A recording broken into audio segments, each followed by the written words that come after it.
So this idea came to me off of the back of a roundtable livestream, which to this day is the best place for you to get your ideas to Haverock, Sophie, and myself. I remember one particular stream where we were talking about Gine and what might have been. We've talked about her possibly going to Earth before with Goku as a youngling, linked to the full story up top. We even touched upon her being the main character. Yes, we will get to part 2 of that story sometime this year, but what about a particular point in her life where her dynamic could have changed? What if she eschewed the kitchen and instead chose to fight alongside Bardock for longer? Now, of course, this could be construed as even fanfickier than some of our what ifs on this channel, which start before age 750 or episode 1 of Dragon Ball, but we do have some bits of research over the years that we've accrued which do imply certain things about Gine's background. So, we're going to use those tidbits for this story. So with that, let's set the scene and discuss what might have been had Gine kept going instead of escaping Bardock's right hand. Okay, so the premise takes place before Gine and Bardock had had their offspring, either Kakarot or Raditz. They were just the glint in their eyes. They had only just met, in fact, and Bardock had taken a liking to Gine, and so much so, in fact, that he had recruited her to his side and joined his elite squad. At first, things seemed to be relatively stable. The rest of his team, that's the likes of Seripa, Totepo, Toma, Pampukin, they had been fairly welcoming of the newcomer, despite her seemingly apparent lack of battle prowess. Toma, Bardock's second, would regularly bring the topic up after missions to Bardock where Gine's performance had been left wanting, but his boss would always respond with she'll get it, give her time. But this time was one time too many for Toma. I'm not sure whether we can, Bardock. We've given her plenty of chances to show her potential, but simply put, her heart is not in it. Bardock then gave him a very quizzical look. What are you getting at? How many people has she killed? Bardock looked away and twiddled his thumbs, without saying a word. The answer was none. How many splinter groups of rebellions has she personally identified and broken up? Again, more pauses. Toma sighed. Pal, just be honest with me. You like her. That's why she's here with us. That got his pal's attention. With a beady eye, Bardock silently gave Toma permission to be heard out, but this was a dangerous game and Toma knew it. He continued on, nervously. And you want to be around her more than what would normally be prescribed, even if she is dragging down our quotas. Look, just say that she's your mate and we'll drop it. Lesser squads have been far more brazen about putting their bells on the battlefield, so why deny it, Bardock? Come on! His friend's eyes contorted into a sneer. I'm not a corrupt chancer like those other lowlifes, Toma. I want her here because she'll get it. Toma decided that really his line of inquiry was not going to be going anywhere, so this was the right time to stop prodding. It was useless trying to get through to him right now.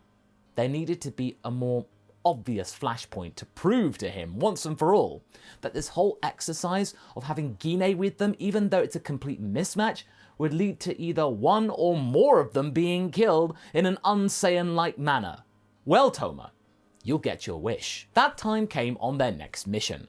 Gine and Seripa, that's Fasha's original name by the way, were tasked to find a way into a holdout on planet Imeka, where it was believed that the world's leader, Don Ki, you recognize that name from GT? Had been planning to intercept Frieza Force vessels that roamed the sector, claiming that they were intruding on his important and valuable space. Zarbon had wanted to gather enough intel in which to hurl the Don into the spotlight of Frieza and answer personally for his crimes. Well, that would be hurled to the wayside for the moment. As Gine and Seripa were winding things up, they had actually been successful. However, the manner in which they had done the deed was not exactly something to be proud of. Gine was happy that she had been useful for once, and things had gone by without too much trouble. She didn't have to hurt that many people. But Seripa was right there to rain on her parade. You do realize that Bardock only picked you because you got small hands. She made a rude gesture, demonstrating hands. That's all you're good for. Sneak work. It's hardly befitting for us elites. Gine was doing her best to ignore Seripa's snipes because she knew she did good, but the latter, she kept pushing. You could have done this yourself, but no. I had to babysit you in case you got into trouble. What are you like, 500 or something? Do me a favor. We elites shouldn't have to be looking after people like you. Gine calmly responded. We got what we needed, right? Sometimes battle power isn't necessary. Seripa hated that term, but she had to agree. But she didn't want to acknowledge it out loud. That would be too unbecoming of her. I don't know what Bardock sees in you. You're better off in the slop kitchen as far as I'm concerned. Those small mitts of yours great for stuffing meat rather than... But off guard, Gine had heard enough. She caught Seripa by surprise and slammed her to the wall of the alleyway of Donkey's casino. She also took herself by surprise, actually. Wow, she did it. Now you listen here. Leave Bardock out of this. We got what we came here for, so... Shut up! Seripa's eyes narrowed. Oh, you think you're that big, huh? Don't need me? Alright. She held her hands up above Gine's head, her sensing some sense of victory, but what she actually got was a double karate chop on the back of the head, knocking her out. The evidence clattering to the floor. As Gine collapsed to said floor, Seripa dusted herself off and simply took the intel from Gine's crumpled body. Let's see you sneak out of this one then, huh? And with that, Seripa leapt up to the rooftops and let loose a small key blast, blasting a side of Donkey's casino apart and causing mayhem, naturally attracting the attention of some of the guards, who found Gine and took her into custody. She what? Bardock exclaimed. Seripa just casually shrugged. I told her to ease up on the theatrics, but would she listen? Oh no. She had to prove how strong she was. She got cocky after doing a good job for once. Blasting a hole right in the side of the building to escape? I mean, I told her not to do it. I didn't get it. She's usually so sneaky and stealth-like. So out of character. The boss eyed her suspiciously after she said that. Uh-huh. Stay here. Give Toma the intel and head back to Vegeta. I'll catch up. Seripa pushed back, her not liking that. Are you sure, Bardock? Why don't you just let her go? She'll find her own way back. She's weighing us down. And now to boot, she's being all flashy? Bardock ignored that. Toma, now.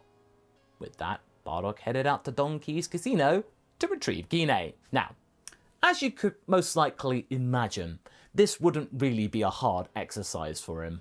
But he had to do it. Bardock knew wholeheartedly that Gine wouldn't have done what Seripa said. She had been set up by Seripa. She had been the most vocal one of all of them against her appointment to his squad. Probably some form of jealousy or something, he thought, but he didn't really care about that. What he did care about was how his team operated. And this act of defiance and selfish greed had proven that it wasn't going to work out in its present guise. One of them had to go. And right now, it was probably going to have to be Gine. His heart was heavy as he blasted his way through the premises to get to her, him barely registering the resistance that befell his infiltration. When he got to where she was being held, thanks to his scouter, Donkey was there probing her for information. But, to her credit, she had said nothing and kept her mouth shut. Any important freezer information was off limits for Don Key. Outrageous! The Don exclaimed. How dare you monkeys break into my establishment and ruin my enjoyment with your conniving!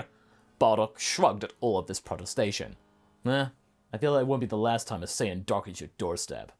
Now, be a gen and let her go, or else you won't have an establishment to enjoy anymore. Bardock charged a key blast, but the Don complied, standing down quite flamboyantly.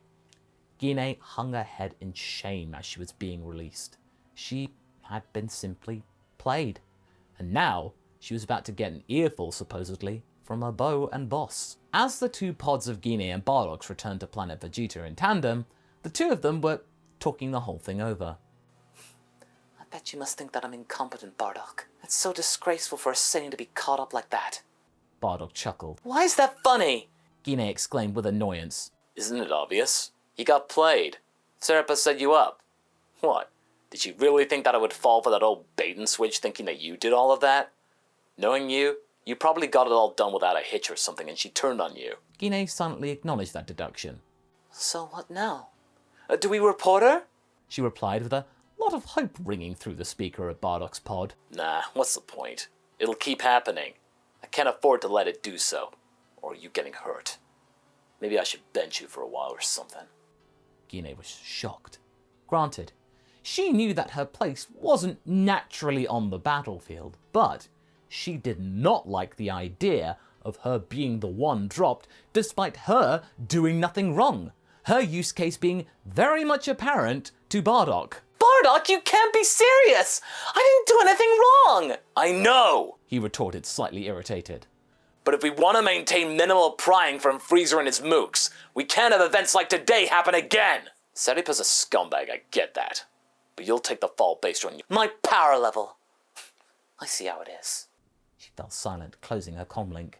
Bardock, whilst not feeling sad or remorseful about it, did know that he had touched a nerve there. The rest of the journey was conducted in silence. Neither of them spoke to one another, despite their ongoing relationship, or what was left of it.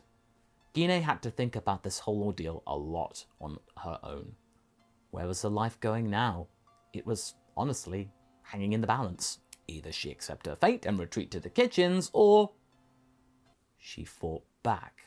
Now, this is where, in the original, Gine would have most likely accepted Bardock's recommendation and indeed become a chef, go to the kitchens, and live a quiet life. A good one, to be fair, but here, nah. The pain of the encounter on this day was too much to bear, hence why this story diverges. That wench Seripa dogged her constantly, berating her at every given opportunity. Well, no more! When they docked back at planet Vegeta, Gine made a beeline for Bardock and confronted him. I refuse! What? Said Bardock with confusion ringing through his voice. I refuse to give up! Train me up! I don't care how you do it, just do it! Gine's voice and face looked genuinely determined. She was serious about this. Bardock was in fact very much taken aback by this about-face and out-of-character response. In fact, he actually found this kind of hot. Not just because it was Gine acting like a feisty lady, but because of her determination to prove herself. That confidence rarely flared up in her, but he loved it when it did. He cocked his head to the side, almost sizing her up, and then smiled. Okay, 600 tomorrow. We start. No! Gine grabbed his armor. Let's start tonight! Oh, said Bardock simply.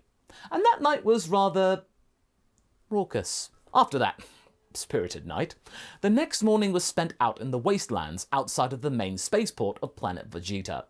Bardock had given his squad the day off since their next mission wasn't for another few days. He chose to spend his precious break with Gine and getting her up in fighting condition, ready to be of more use to the team, or to at least show Seripa what for. Bardock knew this wasn't going to be a quick fix. No. But if he could at least make Gine feel better about her whole lot in life, maybe get a little bit more confident, the rest would follow relatively quickly and right itself. He started off slowly initially, but Gine found this to be rather undermining, thinking that Bardock was being soft because they were in a good relationship. Bardock, we don't have time for this child's play. I need to get stronger now. Her beau gave her a sour look. It doesn't work like that, Gine. If you got stronger instantly, how would you know how to use it? One side of strength doesn't work without the other. You'd be no help. And where would that leave you? Admittedly, Bardock liked her gusto, but he did have to temper his fantasies and urges, and instead concentrate on the reality.